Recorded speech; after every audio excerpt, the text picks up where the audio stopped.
اعوذ باللہ من الشیطان الرجیم بسم اللہ الرحمن الرحیم فلما القوا قال موسى ما جئتم به السحر ان اللہ سيبطله ان اللہ لا يصلح عمل المفسدين ويحق اللہ الحق بكلماته ولو كره المجرمون فما آمن لموسى إلا ذرية من قومه على خوف من فرعون وملئهم أن يفتنهم وإن فرعون لعال في الأرض وإنه لمن المسرفين وقال موسى يا قوم إن كنتم آمنتم بالله فعليه توكلوا إن كنتم مسلمين فقالوا على الله توكلنا ربنا لا تجعلنا مع القوم الظالمين۔ پھر جب انہوں نے اپنی لاٹھیوں اور رسیوں کو پھینکا اور وہ سانپ بن کر چلتی پھرتی نظر آئیں تو موسیٰ علیہ السلام نے کہا کہ جو کچھ تم نے دکھایا ہے یہ جادو ہے۔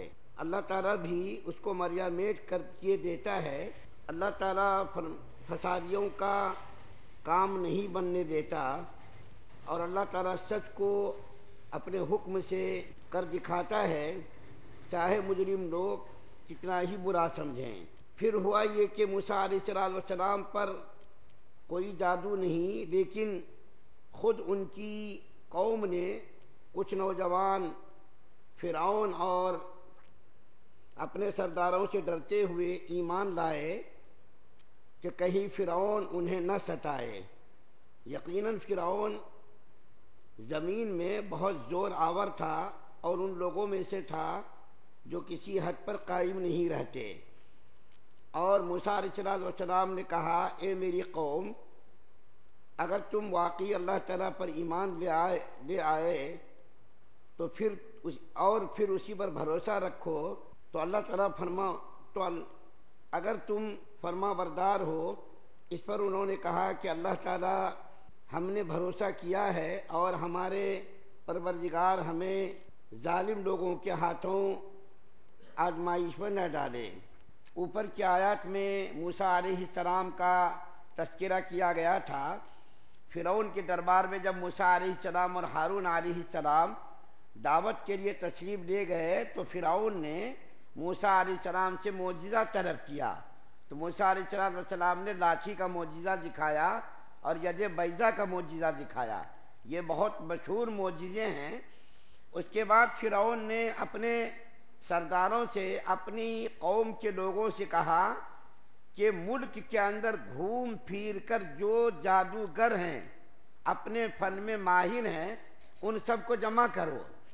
چنانچہ فرعون کے حکم سے بڑے بڑے جو اپنے فن میں ماہر جادوگر تھے ان جادوگروں کو جمع کیا گیا۔ ایک طرف ہزاروں کا مجمع تھا، جادوگر تھے، دوسری طرف موسیٰ علیہ السلام اور ہارون علیہ السلام بے یارو مددگار کھڑے تھے۔ اس کے بعد جب فرعون کے جادوگروں نے موسیٰ علیہ السلام سے کہا کہ ہم اپنا کرتب دکھائیں یا تم دکھاتے ہو اپنا کرتب، ہم اپنے فن کا مظاہرہ کریں یا تم اپنے فن کا مظاہرہ کرو گے، تو موسیٰ علیہ السلام نے ان جادوگروں سے کہا کہ تم ہی اپنے فن کا مظاہرہ کرو۔ تو ان جادوگروں کے ہاتھوں میں جو لاٹھیاں تھیں اور رسیاں تھیں، جادوگروں نے زمین پر لاٹھیوں کو رسیوں کو ڈالا۔ ڈالتے ہی وہ لاٹھیاں وہ رسیاں رینگتی ہوئی سانپ کی طرح نظر آنے لگی۔ تو ایک جگہ قرآن کے اندر ہے، اس کا تذکرہ یہاں نہیں ہے، اس کا تذکرہ دوسری جگہ ہے کہ موسیٰ علیہ السلام نے جب دیکھا اس منظر کو تو ان کے دل کے اندر کچھ خوف سا پیدا ہوا۔ یہاں پر ایک بات یاد رکھیے، خوف کا پیدا ہونا ایمان کے خلاف نہیں ہے۔ اگر کسی سانپ کو دیکھ کر، شیر کو دیکھ کر اگر کوئی آدمی ڈر جائے یہ ایمان کے خلاف نہیں ہے۔ اگر کوئی آدمی سانپ سامنے ہے یا شیر سامنے ہے، بھیڑ یا درندہ راستے میں ہے تو ادھر سے بچ کر کے دوسرا راستہ اختیار کر لینا، اس سے ڈر جانا، یہ ایمان کے خلاف نہیں ہے۔ یہ انسان کی فطرت میں ہے، ڈر کا پیدا ہونا، خوف کا پیدا ہونا۔ تو موسیٰ علیہ السلام چونکہ انسان بھی تھے، نبی تھے، تو جب انہوں نے موسیٰ علیہ السلام نے سانپ کو دیکھا کہ کہ لاٹھیاں سانپ بن گئی، رسیاں سانپ بن گئی، تو ان کے دل کے اندر تھوڑا سا جو ہے خوف پیدا ہوا، گھبراہٹ پیدا ہوئی۔ تو اللہ تعالیٰ نے وحی کے ذریعے کہا اے موسیٰ علیہ السلام آپ کو ڈرنے کی، خوف زدہ ہونے کی ضرورت نہیں ہے، آپ ہی غالب ہوں گے، آپ ہی فتح یاب ہوں گے۔ آپ کے ہاتھ میں جو لاٹھی ہے اس لاٹھی کو زمین پر آپ ڈال دیجئے۔ تو موسیٰ علیہ السلام نے اس لاٹھی کو زمین پر ڈال دیا۔ جیسے ہی ڈالا وہ عصا بہت بڑا اژدہا بن گیا، اور اس اژدہے نے سارے سانپوں کو نگلنا شروع کر دیا، اور سارے سانپوں کو اژدہا جو موسیٰ علیہ السلام کا تھا وہ سارے سانپوں کو نگل گیا۔ تو جادوگر چونکہ اپنے فن میں ماہر تھے، ان کو معلوم تھا کہ موسیٰ علیہ السلام نے جو لاٹھی پھینکی ہے اور وہ اژدہا بنا ہے وہ کوئی جادو نہیں ہے، یہ اللہ تعالیٰ کی قدرت کا کرشمہ ہے۔ وہ اپنے فن میں ماہر تھے، ان کو معلوم ہو گیا، سب کے سب سجدے میں گر گئے، اور سب کے سب جادوگر مسلمان ہو گئے، اور سب کے سب جادوگروں نے ایمان قبول کر لیا۔ تو اللہ تعالیٰ نے اس کو بیان کیا ہے۔ اس کے بعد پھر اللہ تعالیٰ فرماتے ہیں کہ اس میں سے کچھ لوگ تھے، فرعون کے آدمی بھی تھے، موسیٰ علیہ السلام کے قوم کے کچھ لوگ بھی تھے، ان لوگوں نے چھپ چھپ کر کے ایمان قبول کر لیا، ان لوگوں نے چھپ چھپ کر کے ایمان قبول کر لیا، یہ سوچ کر چھپ کر کے ایمان قبول کیا کہ کہیں فرعون چونکہ بہت بڑا ظالم تھا، شرری قسم کا آدمی تھا، اور اس کو تکبر بہت زیادہ تھا۔ جب آدمی کو عہدہ اور منصب ملتا ہے تو اس کو تکبر بہت پیدا ہو جاتا۔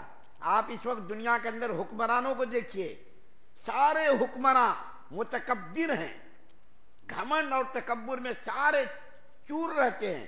ان کو یہ نہیں معلوم کہ یہ اقتدار، یہ عہدہ، یہ حکومت سب عارضی ہے، ان عہدوں کی، حکومت کی کوئی ویلو نہیں ہے اللہ کی نظر میں۔ یہ چند دنوں کی حکومت ہے، چند دنوں کا عہدہ ہے، چند دنوں کا منصب ہے، یہ ہمیشہ کی حکومت نہیں ہے۔ فرعون کو بھی یہ معلوم نہیں تھا، بس وہ اپنی حکومت میں، تکبر میں، گھمنڈ میں چور رہتا تھا، مست رہتا تھا۔ تو کچھ نوجوان فرعون کے آدمیوں میں سے بھی ایمان قبول، چھپ کر کے انہوں نے ایمان قبول کر لیا۔ کچھ موسیٰ علیہ السلام کی قوم میں سے مسلمان ہو گئے ڈر ڈر کر کے۔ اس کے بعد اللہ تعالیٰ فرماتے ہیں موسیٰ علیہ السلام نے اپنی قوم سے کہا اے میری قوم کے لوگوں، تم لوگ ایمان لے آؤ اور اللہ کی ذات پر بھروسہ کرو، تمہارا کوئی کچھ نہیں بگاڑ سکتا۔ ایک تو کہا کہ ایمان لے آؤ، اور ایمان کے ساتھ اللہ کی ذات پر بھروسہ کرو۔ بھروسہ کرنے کا مطلب یہ نہیں ہے کہ آدمی اسباب کو اختیار نہ کرے، بھروسہ کرنے کا مطلب یہ ہے اسباب کو اختیار کرے، نتیجے کو، رزلٹ کو اللہ کے اوپر چھوڑ دے۔ اسباب اختیار کرنا ہے، بغیر اسباب کی یہ دنیا نہیں چاہیے، دنیا دار الاسباب ہے۔ اللہ تعالیٰ بغیر اسباب کے سارے کام بناتے، لیکن ہمارے لیے اللہ تعالیٰ نے حکم دیا کہ تم اسباب کو اختیار کرو۔ اسباب کو اختیار کرنا یہ ناجائز نہیں ہے، لیکن بھروسہ کرنا اللہ کی ذات پر۔ صحابہ کرام میں سے پوچھا بعض صحابی نے یا رسول اللہ صلی اللہ علیہ وسلم توکل کا مطلب کیا ہے، بھروسہ کا مطلب کیا ہے کہ ہم اپنے اونٹوں کو کھلا چھوڑ دیں؟ اللہ کے رسول صلی اللہ علیہ وسلم نے فرمایا نہیں، اونٹوں کو پہلے مضبوط رسیوں سے باندھو پھر اللہ کی ذات پر بھروسہ کرو۔ اسی طریقے سے کوئی کام کرنا ہے، بیمار کوئی ہو گیا، ڈاکٹر کے پاس جانا، دوائیاں لینا، یہ توکل کے خلاف نہیں ہے۔ دوا لینا، علاج کرنا یہ تو شریعت کا حکم ہے، لیکن دوا لینے کے بعد اللہ کی ذات پر بھروسہ کرنا ہے۔ اللہ چاہے تو ہی ہماری بیماری دور ہوگی، اللہ چاہے تو ہی یہ دوا ہماری بیماری میں کام آئے گی۔ تو اسباب کا اختیار کرنا یہ جائز ہے، اسباب پر بھروسہ کرنا یہ جائز نہیں ہے۔ اللہ کی ذات پر بھروسہ کرنا، ہمارے نبی صلی اللہ علیہ وسلم سے زیادہ بھروسہ اللہ کی ذات پر کس کا ہوگا بتائیے؟ لیکن اس کے باوجود نبی کریم صلی اللہ علیہ وسلم نے اللہ کی ذات پر بھروسہ کیا اور اسباب کو اختیار کیا۔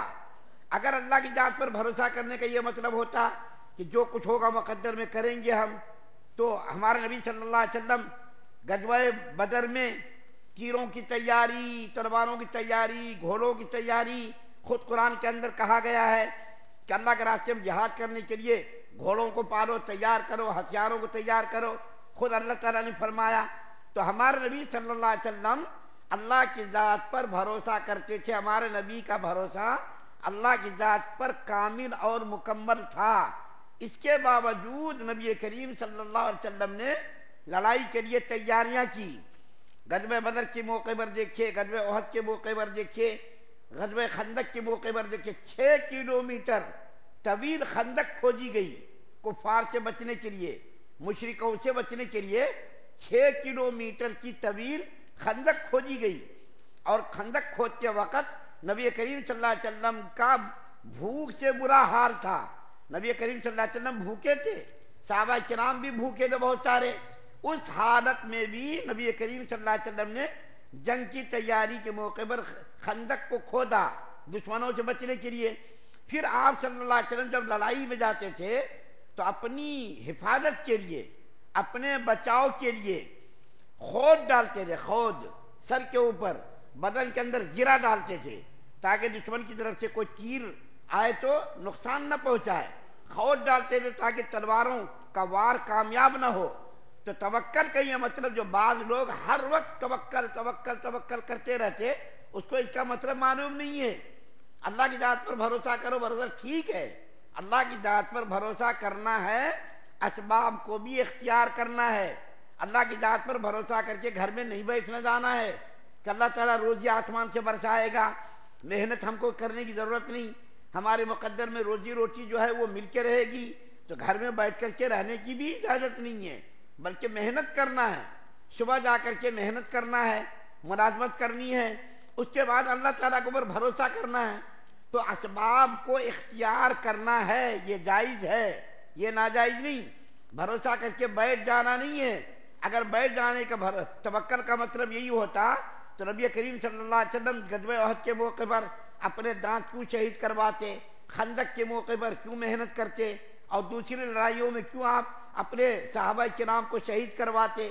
تو دیکھیے، توکل کا مطلب یہ ہے کہ محنت کرو، کام کرو، اسباب کو اختیار کرو اور اللہ کی ذات پر رزق کو چھوڑ دو۔ تو موسیٰ علیہ السلام اپنی قوم سے فرما رہے ہیں کہ اے میری قوم کے لوگوں، تم ایمان لے آؤ۔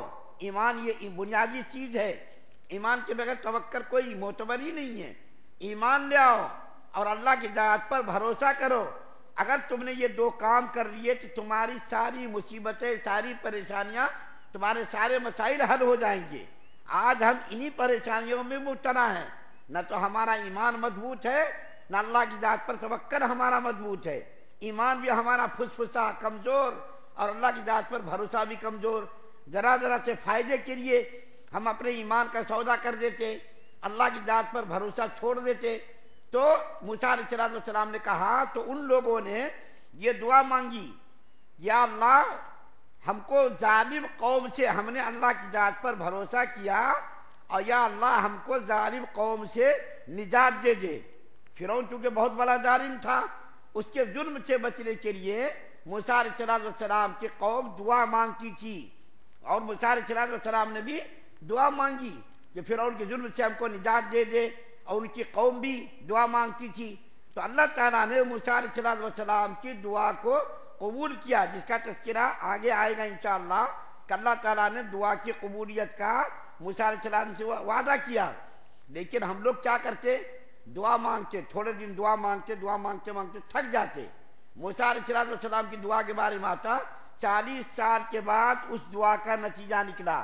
نبی برحق ہے، دیکھیے اتنے بڑے نبی، جلیل القدر نبی، لیکن دعا کا نتیجہ فوراً نہیں نکلا۔ 40 سال کے بعد دعا کا نتیجہ نکلا، اور فرعون سمندر کے اندر غرق ہوا، اور موسیٰ علیہ السلام کو اور ان کی قوم کو اتنے سالوں کے ظلم و تشدد کے بعد موسیٰ علیہ السلام کو اور ان کی قوم کو فرعون کے ظلم سے نجات ملی۔ ابھی آگے اور تذکرہ آئے گا موسیٰ علیہ السلام کی قوم کا اور فرعون کا، ان کے غرق ہونے کا بھی تذکرہ آگے آئے گا، اور موسیٰ علیہ السلام کی دعا کی قبولیت کا بھی تذکرہ اللہ نے کیا، اس کا بھی ذکر آئے گا انشاءاللہ۔ اللہ تعالیٰ ہم سب کو سننے زیادہ عمل کی توفیق عطا فرمائے۔ سبحان اللہ و بحمدہ، سبحانک اللہم و بحمدک۔